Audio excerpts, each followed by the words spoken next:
Bem-vindo ao Calcule Comigo, com o professor Felipe Reitman. Mais vídeos em www.calculecomigo.com.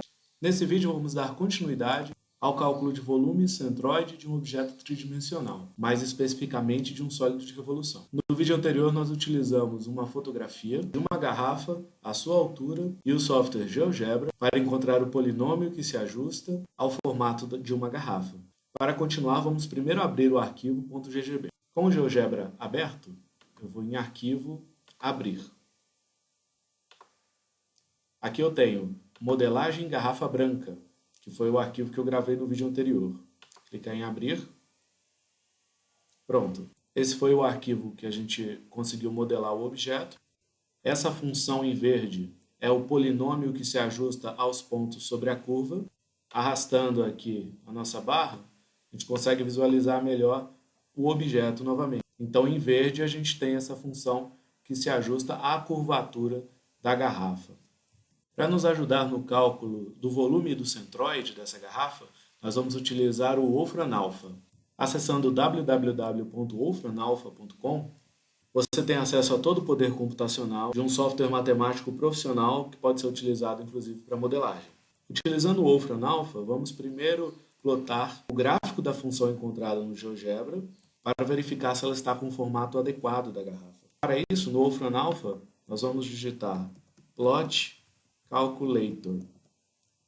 Ele aceita várias formas de escrita e uma delas são as calculadoras. Então, para abrirmos uma calculadora gráfica, eu digito plot, que é gráfico, de plotagem de gráfico, calculator, e teclo Enter. Como resultado, ele exibe para mim essa calculadora em inglês. Mas você pode também traduzi-lo utilizando o Google Chrome para português. Para isso, basta vir no canto superior direito da página, clicar sobre esse ícone de tradução e clicar em traduzir. A página está sendo traduzida, agora ela está em português. Aqui eu posso colocar a função para traçar o gráfico, mas eu ainda quero modificar o alcance das variáveis. Então os limites de x, mas eu também quero alterar os limites de y. Pronto, agora eu vou traduzir novamente. A página está traduzida. A calculadora que abre para mim exibe função para traçar qual é a variável da função, limite inferior, limite superior dessa variável, limite inferior e superior do eixo y. Então eu vou copiar a minha função encontrada no GeoGebra, clicando com o mouse e apertando Ctrl C e substituindo por esta função. No meu caso, como eu ajustei o objeto começando da altura 0 e a altura máxima dele era 20, eu posso mudar o limite do meu x para de 0 a 20. Eu vou colocar também de 0 a 20 os limites de y para que a gente possa ver melhor esse gráfico em escala. Pronto, vamos analisar o gráfico. Aqui ele mostra qual foi a interpretação que ele teve que ter para poder fazer esse gráfico. E aqui a gente tem o traçado desse gráfico, seguindo a curvatura que a gente esperava lá pela garrafa. Lembrando que essa função ela está associada só à parte superior da minha garrafa, já que ela é toda simétrica, então basta observar uma das curvaturas. E interessante como todo esse cálculo e o traçado do gráfico é feito online, você pode simplesmente copiar na barra de endereços esse endereço, abrir uma nova barra de endereços e digitar novamente. Você vai ter acesso a exatamente o mesmo gráfico e os mesmos cálculos. Então, você pode repassar esse endereço para outras pessoas para elas terem acesso a esses cálculos que você está fazendo. Mas nós estamos interessados não só em traçar o gráfico, mas em calcular qual é o volume da superfície de revolução que tem essa curva aqui como borda. Para isso, vamos lembrar a definição de volume como integral tripla. O volume é a integral tripla sobre uma região da função 1dv. Isso se for escrito em coordenadas cilíndricas, que é o nosso caso, porque a gente está trabalhando com objetos que são simétricos com relação a um eixo, resulta no seguinte: o volume é a integral com alfa, sendo o limite inferior do ângulo de abertura θ, beta sendo o limite superior. Então, na nossa integral externa, a gente pode colocar os ângulos de abertura das coordenadas cilíndricas. Na Na integral intermediária, podemos colocar o z em função de θ. No nosso caso, os z's não vão ser funções de θ, vão ser valores constantes, o zero e a altura máxima. E o r pode ser descrito como função de z e θ, ou seja, qualquer função que associe z e θ. A função que vai calcular volume nesse caso é 1r, a ordem de integração dr dz dθ. Tendo isso em mente, vamos ver o que aquela função encontrada no GeoGebra significa. Aqui no GeoGebra, a gente tem uma associação nessa função em verde, o nosso polinômio, à altura do objeto.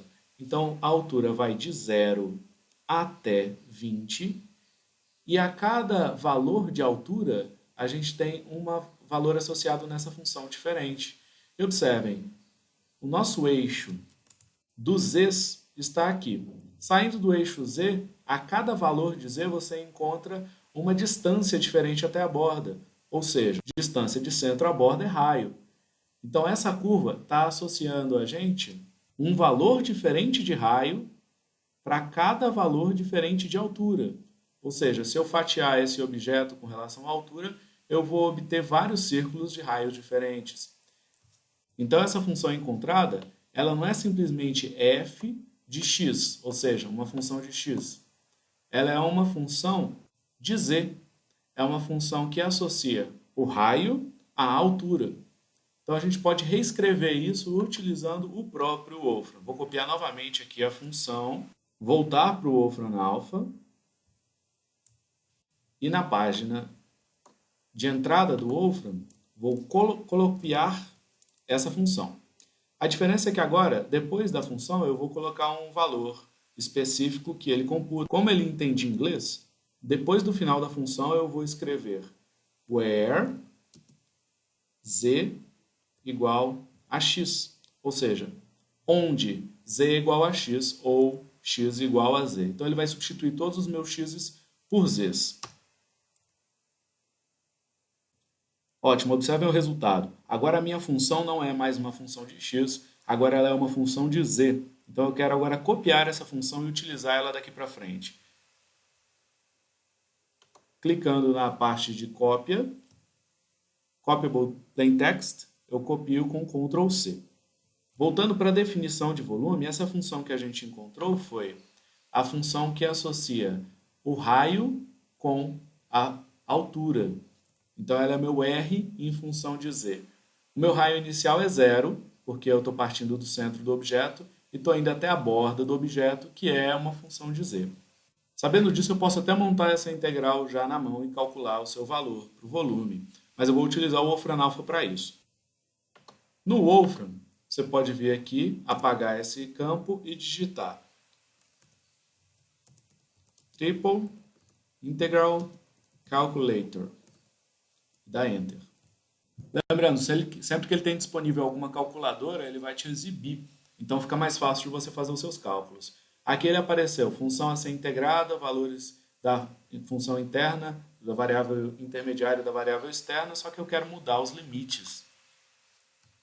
Pronto, agora eu tenho uma calculadora mais completa, só que ela está em inglês, eu vou traduzir aqui para português para facilitar o nosso entendimento. Então eu tenho função a ser integrada. Isso aqui não tem a ver com o formato do objeto, mas com a propriedade que eu quero calcular. Então, nesse caso, como eu quero calcular volume, a função seria 1.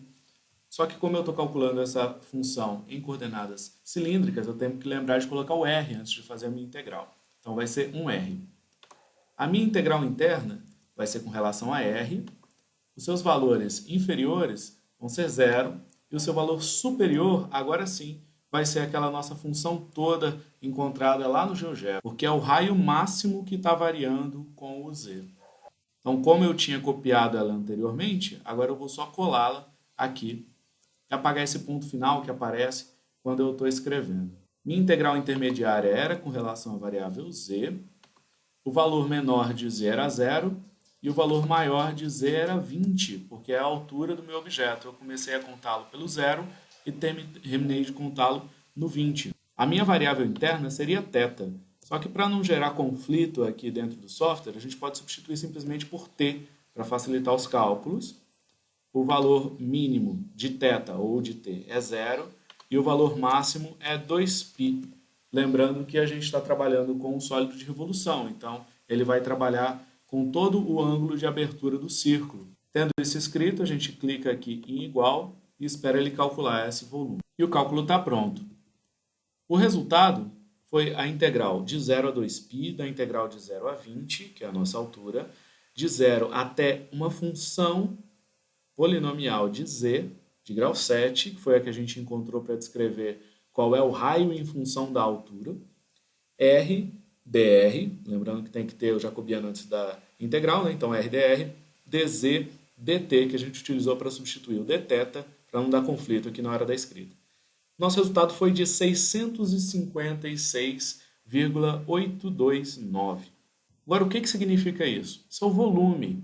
É o nosso volume calculado com as unidades em centímetros. Então, vou anotar aqui do lado que o meu volume foi igual a 656,83. Vou fazer um arredondamento. Centímetros cúbicos. Se minha unidade de medida for em centímetro, a minha unidade de volume vai ser em centímetros cúbicos. Lembrando que centímetros cúbicos são iguais a ml, então eu posso falar que o meu volume são 656,83 ml. Isso faz muito sentido, porque eu estou calculando o volume da minha garrafa, que realmente eu esperava que tinha algo em torno de 600 e poucos ml. Agora, sabendo o volume, a gente consegue calcular o centroide também desse objeto. E o centroide é interessante porque ele vai dizer para a gente se a massa for distribuída igualitariamente, ou seja, com uma densidade constante, o centroide vai equivaler ao centro de massa. Então a gente vai saber qual é o ponto de equilíbrio dessa superfície. Para a gente encontrar o centroide, vamos lembrar que essa figura ela é simétrica com relação ao eixo. Então, certamente o seu centroide vai estar ao longo desse eixo, o eixo dos z's. Então, basta a gente encontrar o z do centroide, ou seja, a altura do centroide, já que o x e y certamente vão ser zero, porque vai estar sobre o eixo. E o z do centroide pode ser calculado como z barra, que é o momento linear com relação a z sobre o volume, que isso é a mesma coisa que 1 sobre volume pela integral vezes a integral tripla na mesma região de integração que a gente acabou de calcular o volume, z dr, dz dθ. Então veja que a diferença de calcular o volume ou o momento com relação a z é só esse zzinho aqui. Ó. Antes era um r, agora é zr. Vamos utilizar isso lá no Wolfram Alpha e substituir um r por zr. Aqui no Wolfram Alpha, basta a gente substituir um r por zr e a gente vai encontrar um momento com relação a z, já que a integral é na mesma região de integração, mesmo objeto. Pronto, então nós encontramos aqui como resultado dessa integral agora de zr ou rz, 5.898,26. Lembrando que esse resultado é um momento linear com relação a z. Vou anotar esse resultado aqui. A gente tem que o momento em z é igual a 5.898,26. Então, para a gente encontrar o z barra, basta dividir esses dois valores. Então, 5.898,26, copiar aqui no Wolfram, dividido por o resultado do meu volume, 656,83. Vamos observar esse resultado. Lembrando que aqui a gente não pode colocar vírgula. Colocando vírgula, ele interpreta como vetor. Então, a gente tem que colocar ponto para ele interpretar como decimal. Então, o resultado dessa divisão é 8,979. Então, aproximadamente 8,98. Ou seja, o nosso z barra é igual a mz dividido por v, que é aproximadamente 8,98. É a altura do nosso centroide. Vamos observar isso lá no gráfico como fica. 8,98 vai dar quase 9. Então, o centroide vai estar nessa altura. Observe que é aproximadamente o ponto de mínimo aqui da nossa curva. Então, essa foi uma análise aí do volume do centroide de um objeto de revolução utilizando GeoGebra e o Wolfram Alpha. Vejam os próximos vídeos. Para mais ainda informações sobre um objeto, como, por exemplo, o momento de inércia de rotação com relação ao eixo Z.